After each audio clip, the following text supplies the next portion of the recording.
Let's just keep it real. Most of us do not have an HGTV budget to spend 100,000 to renovate our houses. But we still want to do something that will help improve the curb appeal or just the overall feel we have being in the house if we're going to live there for the next few years. So here's three big impact, low cost ideas to help you renovate your house. Number one, think about considering how you can replace or update your garage door and your front door. Something that's modern, maybe has a wild pop of color will be awesome. Number two, replace your bathroom vanities and the countertops.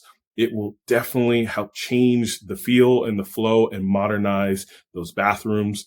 And then lastly, think about doing the same with your kitchen cabinets and also updating any mismatched appliances. Think stainless steel, energy efficient, maybe even smart technology will help bring up the value of the house for low costs. Good luck.